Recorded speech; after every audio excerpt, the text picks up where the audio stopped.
the black apron ties at the back.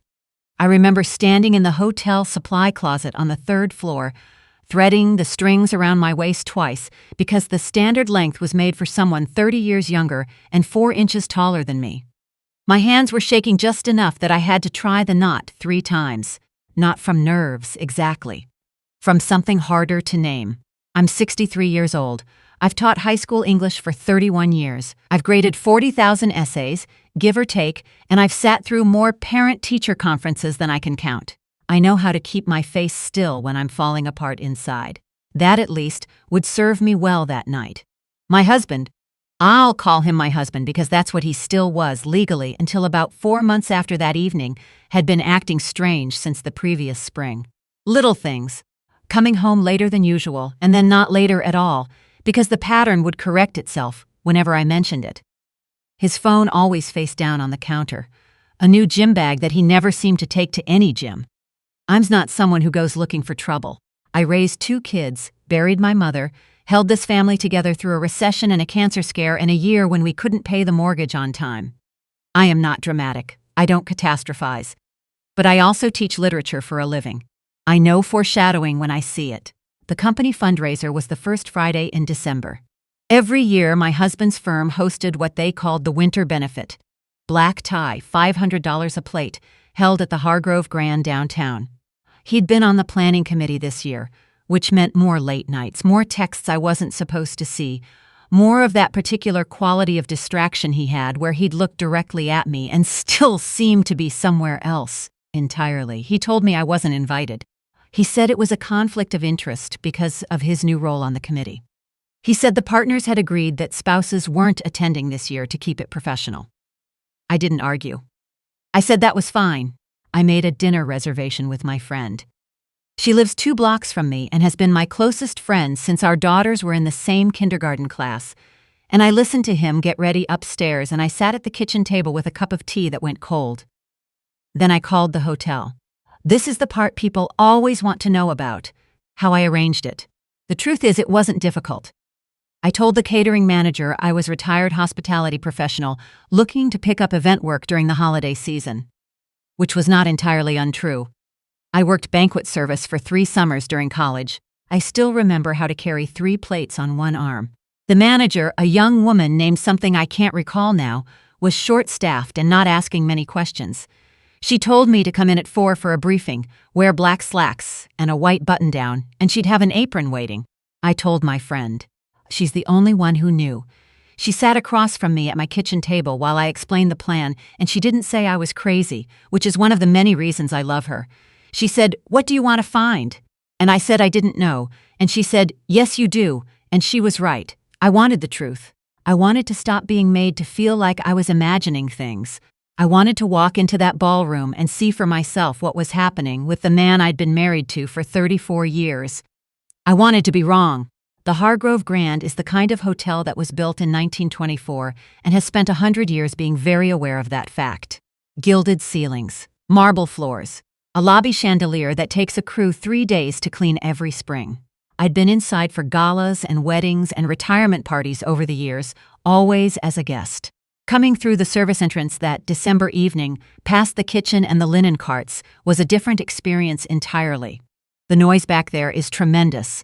Everyone moving fast, no one making eye contact. They gave me a section near the far left of the ballroom, which is either lucky or unlucky depending on how you look at it. Lucky because my section was close to the main table where the firm's senior partners were seated. Unlucky for the same reason. The guests started arriving at 6:30. I was already circulating with a tray of champagne flutes, and here is what I will tell you about wearing an apron and a name badge in a room full of people who are used to being served. You become invisible. Completely, thoroughly invisible. I passed 6 people I'd met at company parties before. 2 of them I'd had to dinner at my house. Not one of them looked at my face. My husband arrived at 6:52. I know the time because I was near the entrance when the doors swung open, and I looked up out of habit the same way you look up whenever a door opens in a room you're in. He was wearing the navy suit I'd helped him pick out at Nordstrom 2 years ago for his brother's second wedding. He looked good. He always looked good in that suit, and he had his hand on the small of someone's back. She was young. Not as young as I'd feared, if I'm honest, late 30s, maybe 40. Dark hair pinned up, a green dress that cost more than my car payment. She walked beside him with the ease of someone who had done it many times before. Not clinging, not performing. Just present, the way you are when you belong somewhere. I stood very still with my tray of champagne. My husband laughed at something the man beside him said. I watched his face do the thing it used to do when he was genuinely happy. The crow's feet deepening at the corners, his shoulders dropping an inch. I hadn't seen that look in over a year, and I was seeing it now, in a ballroom I wasn't supposed to be in, while he walked in with his hand on another woman's back. I went back to the kitchen. I set my tray on the counter. I stood over the industrial sink and I breathed for 30 seconds, and then I picked my tray back up and I went back out. I want to be honest about what those hours were like, because I think when people hear a story like this, they imagine it's either heroic or hysterical, and it wasn't either. It was just excruciating and ordinary and very quiet inside. I refilled water glasses. I cleared appetizer plates. I offered the mushroom bruschetta to a table of lawyers who debated the merits of various golf courses for 15 minutes while I stood beside them holding the tray. I watched my husband from across the room in the only way I was able to. She was seated next to him at the main table. I came by with the wine service and I was close enough to hear their conversation. They were talking about their renovation. He said the contractor and our kitchen, and she touched his arm while she answered him, the kind of touch you don't think about because it's become automatic. The kind I used to give him. The dinners was served in courses. By the time the entrees came out, my feet were aching and my back was reminding me why I'd stopped doing this at 22. I carried plates. I smiled. I answered chicken or salmon more times than I can count. At one point, I came to the end of my husband's table, and I was close enough that if he had turned his head 3 inches to the left, he would have been looking directly at me. He didn't turn his head. The speeches started around 8:30. The firm's managing partner, a heavy-set man with a red tie who I'd met at the company Christmas party in 2019, stood at the podium and thanked everyone for their support of the annual scholarship fund. He talked about the year's accomplishments. He mentioned my husband by name, called him a cornerstone of the team, said the restructuring initiative had exceeded every projection. And then he said something that made the whole room feel like it tilted slightly. I also want to take a moment, he said, to acknowledge a personal milestone for one of our own. We don't normally do this sort of thing at a professional event, but sometimes life is worth celebrating. To a couple who've made it very clear they can't keep a secret from this office.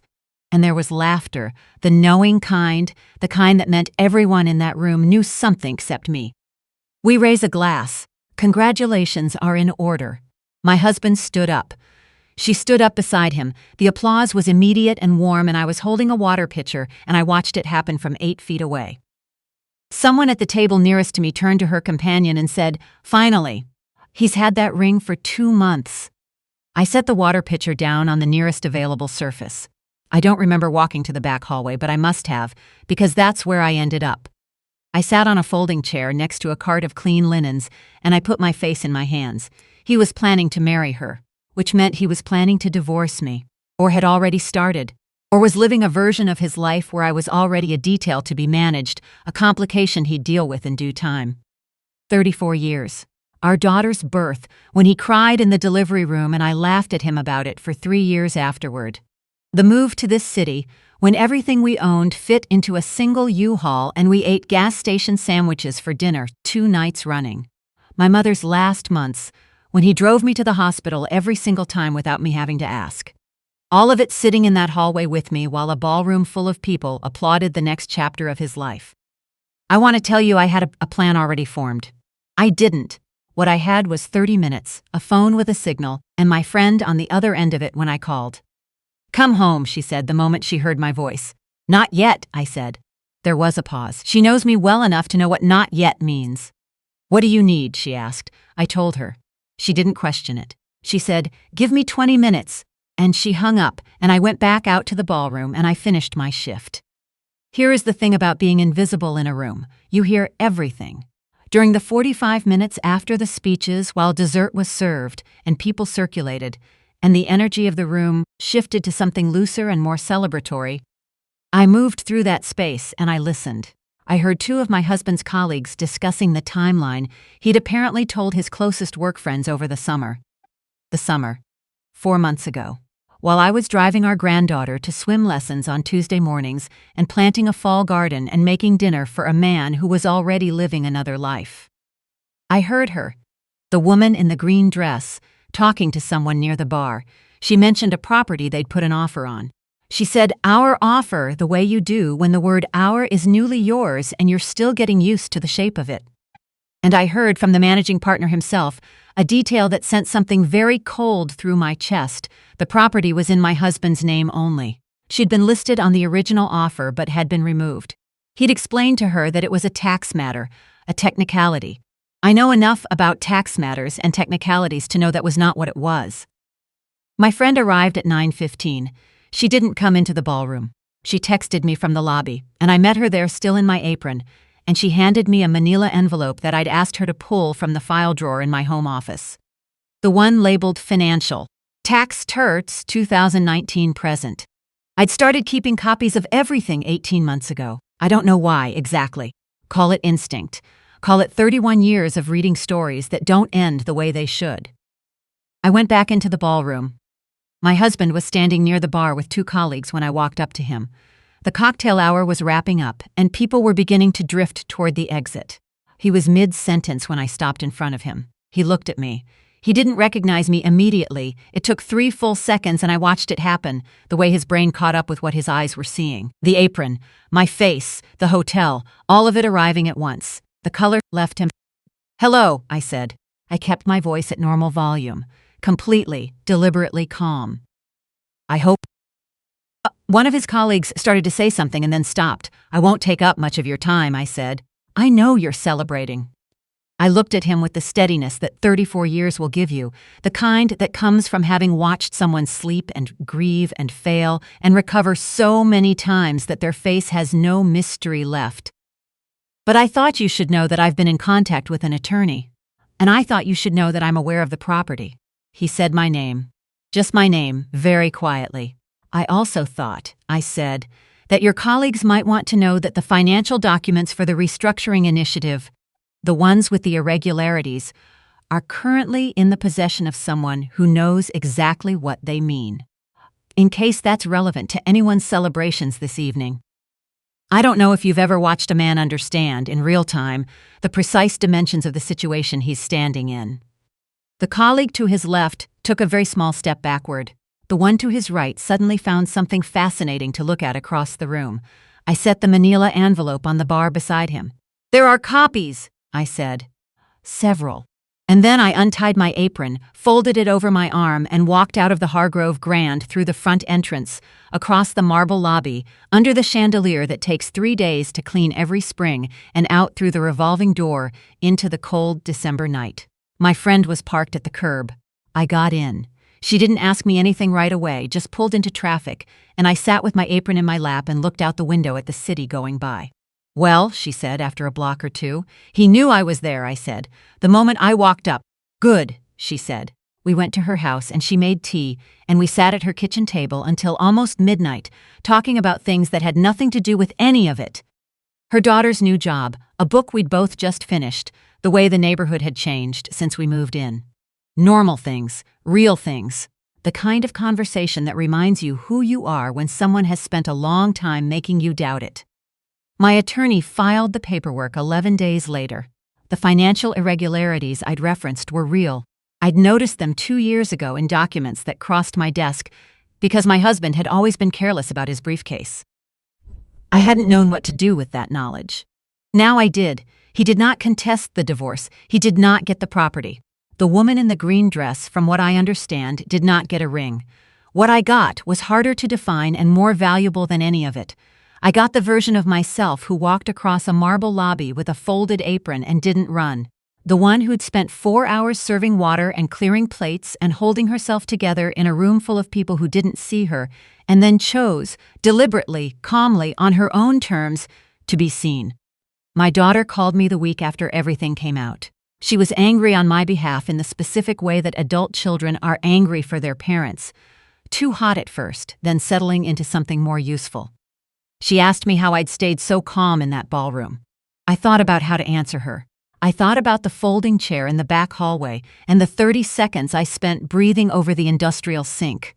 I thought about my friend waiting at the curb. I've been teaching other people's stories for 30 years, I told her. At some point, you learn to recognize when you're in one. And you learn that the only thing worse than a hard ending is letting someone else write it for you. She was quiet for a moment. Then she said, "I'm proud of you, Mom. I'm 63 years old. I've weathered things that would have unmade a younger version of me. And I have learned, slowly and not without pain, that dignity is not something someone can take from you. It is only something you can give away." I did not give it away that night. I carried it out through the revolving door, and I took it home, and it is still mine.